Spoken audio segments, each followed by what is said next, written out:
রাদিয়াল্লাহু তাআলা বর্ণনা করছেন, আমার নবী পাক সাল্লাল্লাহু আলাইহি সাল্লাম ইরশাদ করেছেন, আশ-শাহাদাতু সিওয়া আল-কাতলি, আশ-শাহাদাতু সাবউন সিওয়া আল-কাতলি ফি সাবিলিল্লাহ।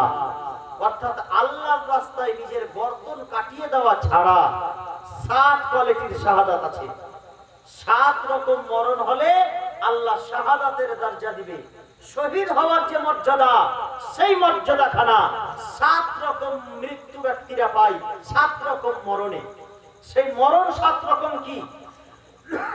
আমার নবী পাক সাল্লাল্লাহু আলাইহি ওয়াসাল্লাম ইরশাদ করেন, আশ-শাহাদাতু সাবউন সিওয়া আল-কাতল ফি সাবিলিল্লাহ, আল-মাতউন শাহীদুন।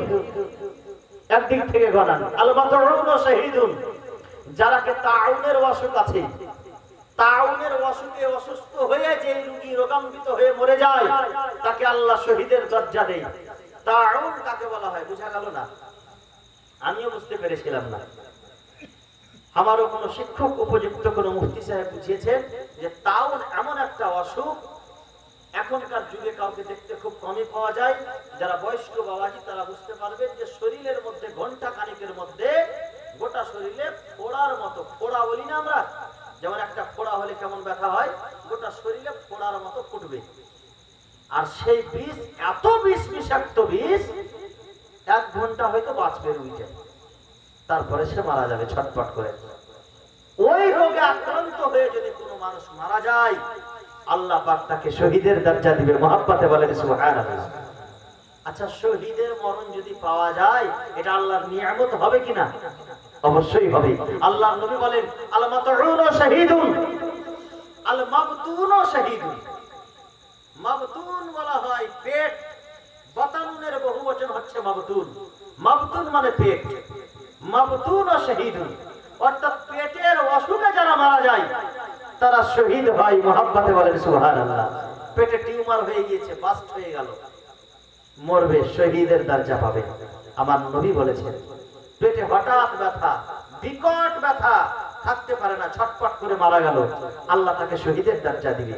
আমার নবী বলেননি যে পেটে শুধু ব্যথা হলেই শহীদ হবে, পেটে টিউমার হলে শহীদ হবে, যে কোনো পেটের অসুখে মারা যাবে। আমার নবী বলেছেন, আল মাবতুন শাহীদুন। যারা পেটের রোগে রোগান্ত হয়ে মারা যাবে, তারাকে আল্লাহ শহীদের দরজা দিবে। দেখেন, অসুখ হওয়া কত বড় নিয়ামত। কেউ অসুখ হলে আল্লাহকে গালি দিবেন? কোন মা বোন গালি দিবে? কখনো ভুল করেও আল্লাহর না শুকরি করিয়েন না।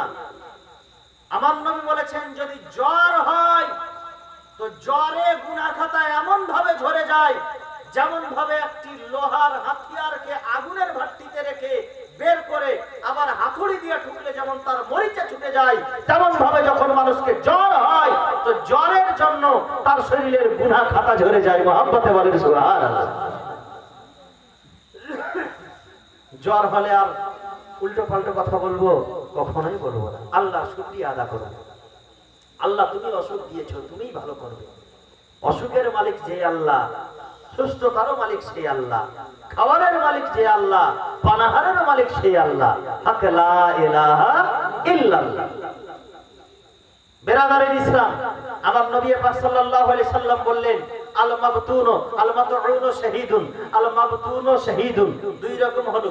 আমার নবী বলেন, আল হারিক শাহীদুন, আল হারিক শাহীদুন।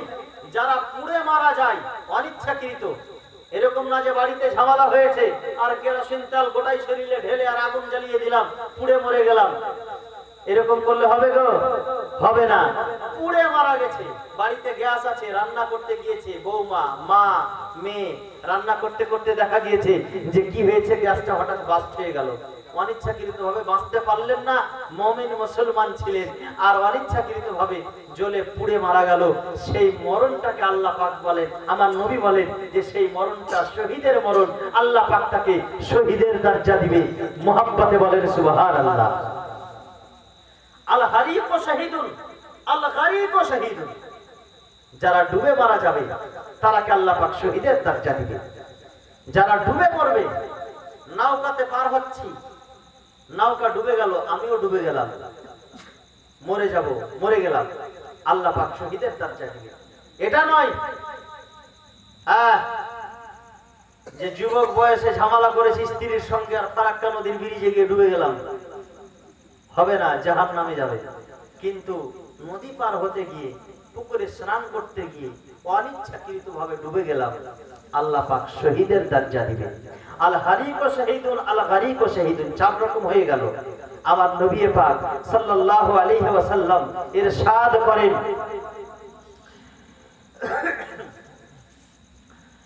ওয়াল ইয়ামুতু তাহতাল হাদামে শহীদুন,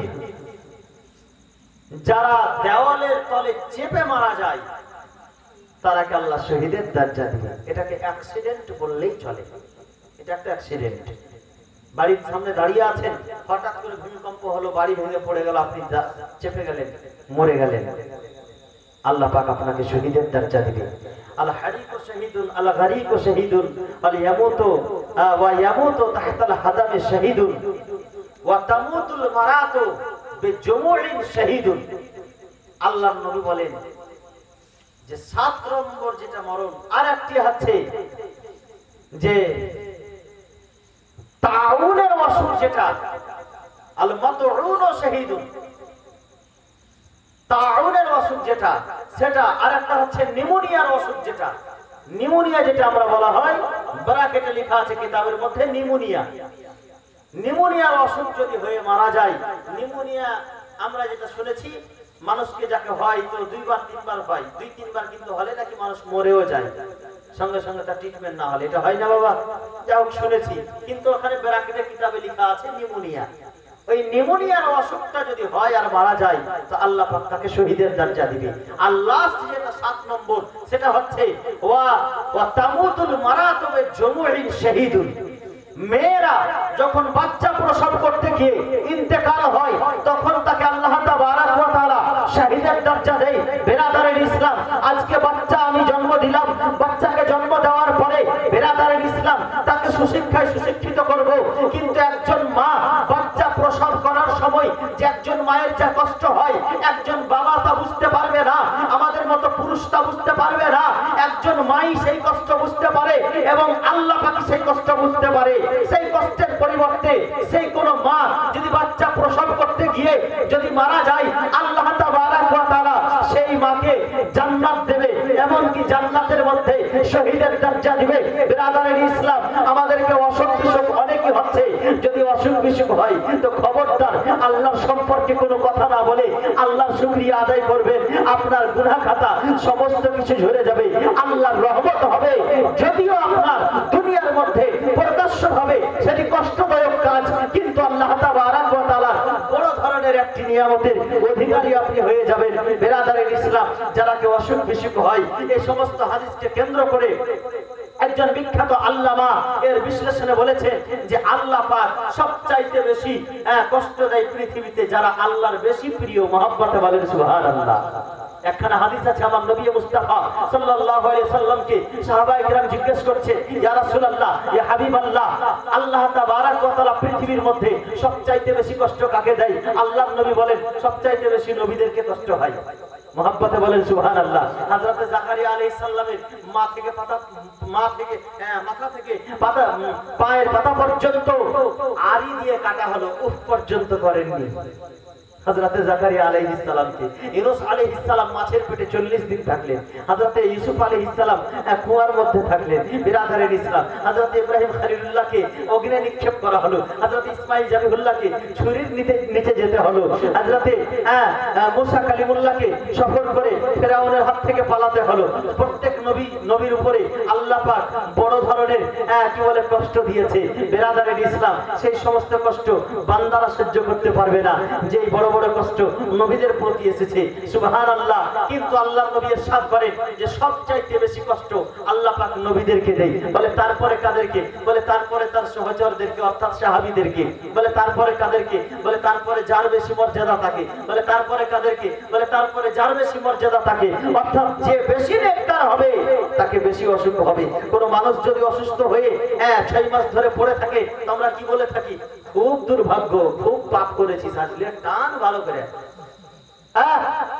বলি না বাবা, এগুলো আমাদের মুখের ভাষা লেগে আছে। কিন্তু আমি প্রথমে হাদিস খারা কি বললাম, যে যদি কোনো মানুষ নিজ আমল প্রচেষ্টায় জান্নাতের অধিকারী না হয়, আল্লাহ পাক তাকে অসুখও দিবে আর সে অসুখে ধৈর্যও দিবে। সে অসুখে ধৈর্য ধারণ করে দুনিয়ায় কষ্ট হয়ে যাবে, কিন্তু আল্লাহ পাক তার পরিবর্তে তাকে জান্নাত দিবে। মহব্বতে বলেন সুবহানাল্লাহ। তো বিরাদারিন ইসলাম, আল্লাহ তাবারাক ওয়া তাআলার কথা আমাদেরকে মানতে হবে। আমার নবী যে উপদেশ দিয়েছেন, যে মেসেজ দিয়েছেন, সেই উপদেশগুলোকে আমাদের নিজের করতে হবে। আর আল্লাহ তাবারাক ওয়া তাআলার নবী যে ব্যবহার আমাদেরকে দেখিয়ে দিয়েছেন, সেই ব্যবহারে চলতে হবে আর তার প্রতি আমল করতে হবে। আমি কয়েকটি কথা বললাম যে আগে সর্বপ্রথম নিজে আমল করুন, নিজের ছেলে মেয়েদেরকে আমল করান। মৃত্যু ব্যক্তিদের জন্য দোয়া করছেন, খুবই ভালো কাজ, কিন্তু যদি আপনি আমল করতেই থাকেন, সন্তানরা যদি আমল করতেই থাকে, তবে এটা সবচাইতে ভালো কাজ। কবর যাওয়ার পরে কবরের জিয়ারত করতে যান।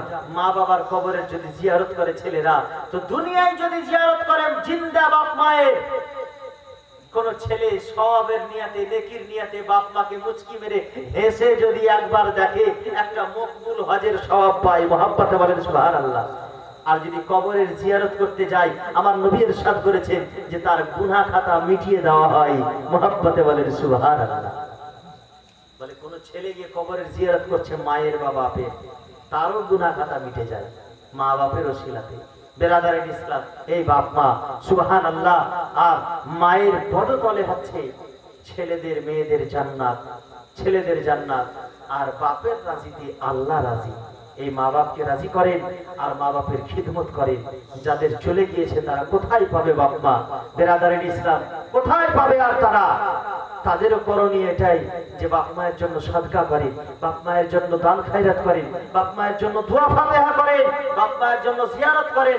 এখন কিছু লম্পট চম্পটের দল বেরিয়েছে যারা বলে যে মরে গেছে তো মরার জন্য কিছু করতে হবে না, তো তোরা মরে যা, তোদের জন্য কিছু নাই।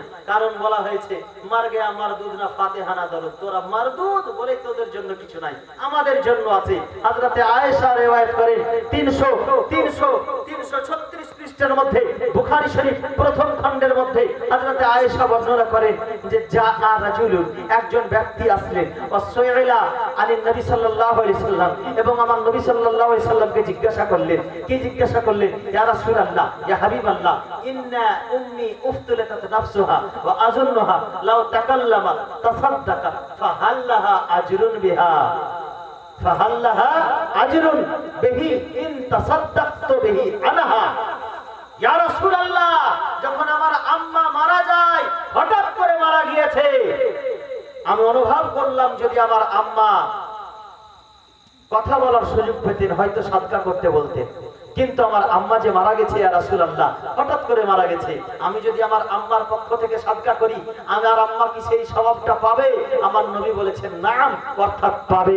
বিরাদারিন ইসলাম, হযরতে সাদ বিন উবাদা হয়তো একখানা হাদিস আরো বর্ণিত আছে, যেই হাদিসখানায় হযরতে সাদ বিন উবাদা নিজের আম্মার কথা বলে আমার নবী মুস্তাফাকে বলেছিলেন, ইয়া রাসূলুল্লাহ, আমার আম্মা হঠাৎ করে মারা গিয়েছে, আমার আম্মার নামে যদি সাদকা করি সে পাবে কিনা? হযরতে সাদ বিন উবাদাকে বলেছিলেন আমার নবী মুস্তাফা যে হ্যাঁ পাবে। হযরতে সাদ বিন উবাদা কি বলেছিলেন? ইন্নী উশহিদুকা আন্নাল হায়াতি আন্না হায়াতি মিখরাফু সাদকাতুন আলাইহা। ইয়া রাসূলুল্লাহ, আমি আপনাকে সাক্ষী করলাম যে আমার একখানা বাগান ছিল, আমি আমার আম্মার নামে উৎসর্গ করে দিলাম, দান করে দিলাম, সাদকা করে দিলাম। বিরাদারিন ইসলাম, বাঁচবেন, ছেলে মেয়ে বেঁচে আছে, মা বাবার জন্য সাদকা করবেন, যেমন ছেলে করবে তেমন মেয়েরাও করবে। শুধু ছেলেই করবে তা নয়, বাপ মায়ের উরুস থেকে, বাপের উরুস থেকে, মায়ের গর্ভ থেকে যারা জন্ম নিয়েছেন তারা তাদের জন্য সাদকা করবেন, দোয়া খায়ের করবেন। আর বিশেষ করে নামাজ পড়বেন। মা বোনেরা, ভাই বাপজিরা আমার, যদি নামাজ পড়েন তো সেই নামাজের পরে যে দোয়াটা করবেন সেই দোয়াটাই বেশি কবুল হবে, সেই দোয়াটাই গ্রহণযোগ্য হবে। আপনি ইবাদত করবেন, আমার মা কবরে শান্তি থাকবে, আপনি ইবাদত করবেন, আপনার মা কবরে আরামে থাকবে। বিরাদারিন ইসলাম, তো ইবাদত করতে হবে আর নিজের ছেলে মেয়েদেরকেও শিক্ষা দিতে হবে। আল্লাহর ইবাদত কখনোই ভুলতে হবে না, সব সময় এটা স্মরণ করতে হবে যে আমরা দুনিয়ায় এসেছি পরীক্ষার্থী হয়ে, কবরে আমাদেরকে প্রশ্নের উত্তর দিতে হবে। কবি বলছেন, মौत से किसको रुस्तगारी है, आज तेरी तो कल मेरी बारी है। যে আজকে তোমার তো কালকে আমার বাড়ি। আজকে তুমি মরলে তো কালকে আমি মরে যাব, মরণ থেকে কেউ বাঁচবে না। আল্লাহ পাক কোরআনে ইরশাদ করেন যে ওয়ালা ইউখারাল্লাহু নাফসান ইযা জাআ আজালুহা ওয়াল্লাহু খাবীরুম বিমা তা'মালুন। মরণ এক মুহূর্তের জন্য তোমার জন্য থামিয়ে দেওয়া হবে না, সময় তোমাকে দেওয়া হবে না। যখন মরণের সময় হবে ঠিক সময় মতো তোমার মরণ হয়ে যাবে। আল্লাহ সবকিছু সম্পর্কেই জ্ঞাত, আল্লাহ সবকিছুই জানেন। বেরাদারের ইসলাম তো মরণের জন্য সময় কখনো অপেক্ষা করবে না, আপনাকে সময় দেওয়া হবে না। সময় থাকতেই তওবা করে নিতে হবে, সময় থাকতেই আজকে জ্ঞান করে নিতে হবে, ইবাদত করতে হবে। আল্লাহ পাক আমার মা বোনদেরকে, আমার ভাই বাপজিদেরকে সকলকেই যেন আল্লাহর ইবাদত করার তৌফিক দান করেন। আর আমাদের মাইয়াতদের জন্য বেশি বেশি করে যেন দোয়া করার তৌফিক দান করেন। বেরাদারের ইসলাম, আমরা মাইয়াতের জন্য যেটা দোয়া করি, একখানা দলিল আর আমি শেষে বলে আমার বক্তব্য ইতি।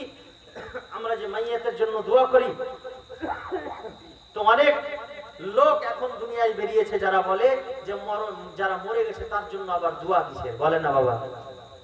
কিন্তু আল্লাহ 28 পারার মধ্যে ইরশাদ করেন, কোরআনের আয়াত, আল্লাহ ইরশাদ করছেন, ওয়ায়াকুলুনা রাব্বানা গফির লানা ওয়া লিইখওয়ানিনা আল্লাযিনা সাবাকুনা বিল ঈমান। যে যারা পরবর্তীতে আছে পূর্ববর্তীর জন্য দোয়া করে, পরবর্তীতে যারা আছে পূর্ববর্তীর জন্য দোয়া করে, রব্বানা গফির লানা, হে আল্লাহ আমাকে ক্ষমা করো, ওয়া লিইখওয়ানিনা আল্লাযিনা সাবাকুনা বিল ঈমান, আর যারা ঈমানের সহিত ইন্তেকাল করেছে তাদেরকে ক্ষমা করো। যদি আল্লাহ পছন্দ না করতেন তো এটাকে নিষেধ করে দিতেন। এই যে আমলটা করে বান্দারা, এই আমলটাকে আবার আল্লাহ কোরআনে তুলে ধরেছেন। বান্দার এই আমলটা আল্লাহর কাছে কত প্রিয়, মুহাব্বতে বলেন সুবহানাল্লাহ। মানে আল্লাহ এটাকে পছন্দ করে। যারা নিজের জন্য দোয়া করে, নিজের পূর্বপুরুষের জন্য দোয়া করে, আল্লাহ তার আমল খানাকে পছন্দ করে, তার দোয়া খানাকে পছন্দ করে। তা থেকে কোরআন থেকে প্রমাণ যে দোয়া করতে হবে। মাইয়াতের জন্য দোয়া করেন, নিজের মাগফিরাতের দোয়া করেন। আল্লাহ পাক আমাদেরকে যেন দোয়া করার তৌফিক দান করে, আর বিশেষ করে ইবাদত করার তৌফিক